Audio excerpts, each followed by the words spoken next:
위기의 순간 침착하게 대응해 친구를 구했다는 기사가 화제가 됐는데요. 이번 시간엔 안전일기와 함께 생명을 살리는 정확하고 신속한 응급처치법을 알아보도록 하겠습니다. 응급 상황 시 행동 수칙을 알고 실천할 수 있다. 안녕하세요. 여러분의 안전 가이드 강민주. 안전지킴이 정민정. 한상인입니다. 네, 반갑습니다. 오늘 주제는 바로 응급처치인데요. 혹시 여러분 중에 응급처치 해보신 분 있나요? 제 동생이 사탕이 목에 걸려가지고 이렇게 빼둔 적이 있거든요. 와, 그건 진짜 동생을 살린 일이다. 정말 대단한데요. 급한 상황에서 응급처치 방법을 떠올리기 힘들었을 텐데 말이에요.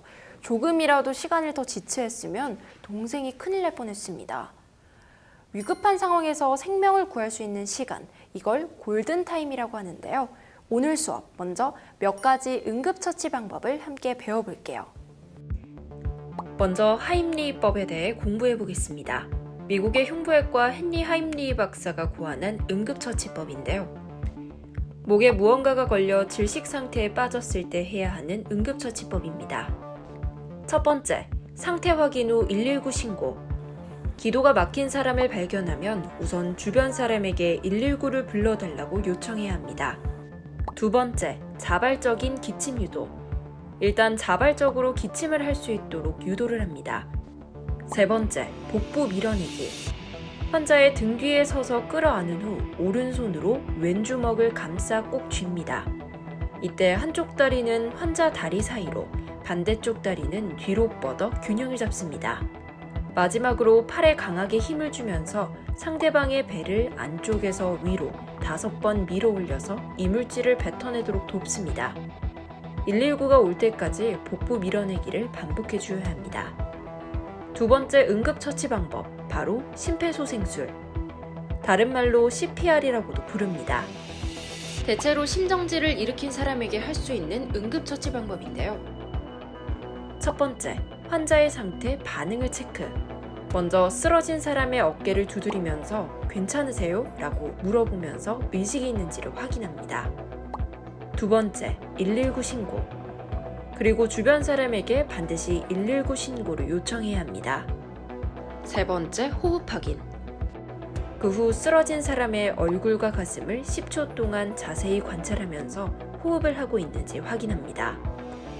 만약 호흡이 불규칙하거나 없는 상태라면 심정지로 판단하고 응급처치를 진행합니다. 네 번째, 흉부 압박 실행. 일단 환자를 바닥이 단단하고 평평한 곳에 눕힙니다. 가슴뼈의 아래쪽 절반 부위에 깍지 낀 두 손의 손바닥 뒤꿈치를 댄 후 양팔을 쭉 편 상태로 체중을 실어서 압박합니다. 1분에 100번에서 200번, 환자 가슴이 5에서 6cm 깊이로 눌릴 정도로 빠르고 강하게 30회 압박을 실시합니다. 다섯 번째, 인공호흡 2회 실행. 그 다음 머리를 뒤로 젖혀 턱을 들어올리면서 기도를 개방합니다. 엄지와 검지로 환자의 코를 잡아서 막은 후 입으로 환자의 입을 완전히 막은 뒤 1초 동안 서서히 숨을 불어넣습니다. 이때 가슴이 부풀어 오르는지 눈으로 꼭 확인해야 하는데요. 그리고 입과 손을 떼면 환자의 폐 속에 있던 공기가 배출됩니다. 이렇게 2번에 걸쳐 인공호흡을 합니다. 여섯 번째, 흉부 압박과 인공호흡 반복. 지금까지 배운 이 흉부 압박과 인공호흡을 119가 올 때까지 반복해야 해요. 만약 인공호흡 방법을 까먹거나 꺼려지는 경우에는 지속적으로 흉부 압박만 해도 큰 도움을 줄 수 있다는 점도 잊지 마세요. 조금 어렵긴 한데 잘 기억해둬야 할 것 같아요. 내 가족이나 내 친구가 위급할 때 아무것도 할 수 없으면 안 되잖아요. 네, 맞습니다. 무엇보다 정확한 방법으로 응급처치를 하는 것이 중요한데요. 그리고 여러분, 응급 상황에서 또 하나 중요한 것이 있습니다. 바로 119 신고인데요. 그럼 지금부터 어떻게 신고를 해야 하는지 함께 살펴볼게요. 응급 상황에서 가장 우선시해야 할 119 신고. 구조대원이 조금이라도 더 빨리 도착하면 더 큰 인명과 재산 피해를 막을 수 있습니다. 올바른 신고 방법 첫 번째, 환자가 발생하면 무엇보다 환자가 있다는 것을 먼저 알립니다. 두 번째, 환자의 위치를 알립니다.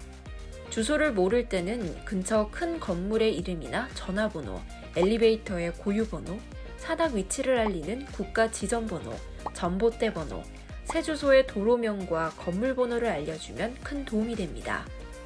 세 번째, 환자의 아픈 곳을 말합니다. 누가 어떤 이유로 어떻게 아픈지, 의식과 호흡 상태는 어떤지 보이는 대로 알려줘야 합니다.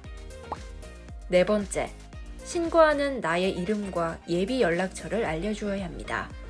신고 장소가 정확하지 않을 경우 확인을 위해 연락하는 경우가 있기 때문에 주변에 함께 돕고 있는 사람의 연락처를 알립니다.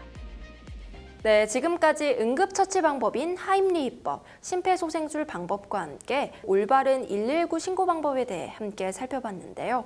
응급 상황이 발생했을 때 가장 중요한 것이 무엇이었죠? 먼저 빠르게 주변에 도움을 청하고 119에 신고한다. 상황이 급박할 경우에는 정확하게 응급처치를 진행한다. 네, 맞습니다. 여러분들도 오늘 수업을 통해서 응급처치 방법을 알고 연습해서 내 주변 사람들이 위험한 상황에 처했을 때 도움을 줄 수 있기를 바라면서 오늘 수업 여기서 마칠게요. 여러분 모두 안녕!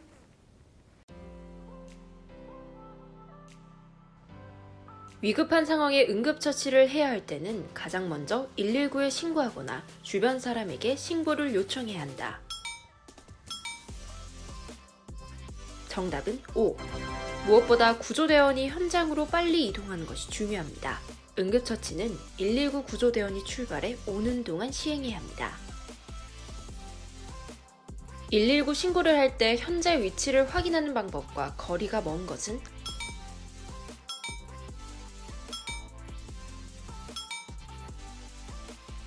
정답은 2번. 내 옆에 있는 자동차의 번호로는 위치를 알릴 수가 없어요. 현재 위치를 알 수 있는 방법으로 전봇대 번호, 국가 지점 번호, 엘리베이터 고유 번호가 있다는 것을 꼭 알아두세요.